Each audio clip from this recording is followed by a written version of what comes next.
আজ যে বিষয়টি নিয়ে কথা বলব সেটি হলো পরার্থপরতার অর্থনীতি, আকবর আলী খানের লেখা বইয়ের একটি প্রবন্ধ, মোল্লা নসরুদ্দিনের অর্থনীতি। এই বইটি পড়লে আমরা কয়েকটি বিষয় বুঝতে পারবো বা জানতে পারবো। তার মধ্যে একটি হলো তখনকার মার্কিন প্রেসিডেন্ট হ্যারি ট্রুম্যানের একটা কথা। হ্যারি ট্রুম্যান বলতেন যে আমার এমন অর্থনীতিবিদ দরকার নেই যার দুটি হাত আছে।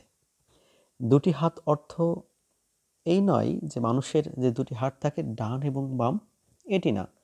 তিনি বলতেন যে অর্থনীতিবিদদের যদি কোনো একটি বিষয়ে সিদ্ধান্ত নেওয়ার ক্ষেত্রে আমি বলি, তাহলে তারা বলে on the on hand on the other hand. অর্থাৎ কোনো একটি সমস্যার জন্য যখন সমাধানের জন্য আমি বলি, তাদেরকে তারা বলে যে এটা হলে এটা হতে পারে, এটা না হলে এটা হতে পারে। তারা নির্দিষ্ট করে কোনো অর্থই বলে না। এখন তারপরে একটি অর্থনীতিবিদদের একটা আছেন লর্ড কেইনস। লর্ড কেইনসকে তিনি প্রশ্ন করেছিলেন, ওই সময় প্রশ্ন করা হয়েছিল যে আপনারা এত ঘন ঘন সিদ্ধান্ত চেঞ্জ করেন কেন? লর্ড কেইনস তার ব্যাখ্যায় বলেছিলেন যে আমি কোনো নষ্ট ঘড়ি না যে দিনে 2 বার সঠিক সময় দেব। আমি একটি চলমান ঘড়ি, সঠিক ঘড়ি। আমি যখন যেরকম প্রয়োজন ঠিক তখনই সেরকম সিদ্ধান্ত দেব। আরেকটি বিষয় আছে যে তারপরেই বলা আছে অ্যাডাম স্মিথের 1776 সালের একটি কথা। তার একটি বই আছে দ্য ওয়েলথ অফ নেশন, যার সম্পূর্ণ নাম হলো an inquiry into the nature and causes of the wealth of nation. এই বইটি তিনি বইয়ের কিছু কথা ব্যাখ্যা করেছেন এই বইতে।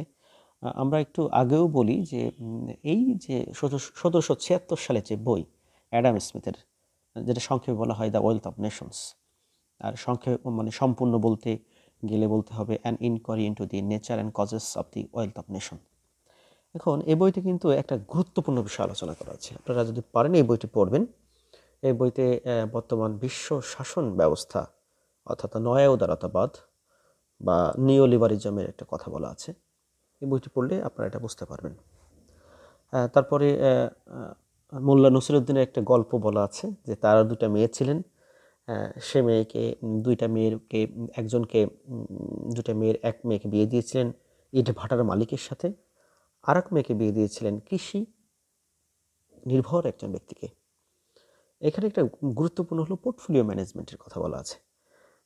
পোর্টফোলিও ম্যানেজমেন্টটা হলো এমন যে all eggs not in on basket, অর্থাৎ আপনার যদি 100 টাকা থাকে বিনিয়োগের মতো, তাহলে আপনি 100 টাকায় একটি বিষয়ে বিনিয়োগ করবেন এমন না। অর্থাৎ পোর্টফোলিও ম্যানেজমেন্ট হলো যে বিস্তরে বিস্তরে ভাগ ভাগ করে বিনিয়োগ করা। তা আমি আপনাদের অনুরোধ করব আপনারা আকবর আলী খানের যে বইটির নাম হলো পরার্থপরতার অর্থনীতি, আকবর আলী খান একটা চমৎকার বই। এই বইটি পড়বেন। অর্থনীতিকে যারা ভালোবাসেন, অর্থকে যারা ভালোবাসেন, তারা আমার চ্যানেলটি সাবস্ক্রাইব করবেন আশা করি। আর বই পড়বেন।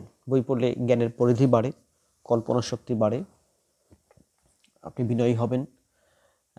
এটাই আর কি। ধন্যবাদ।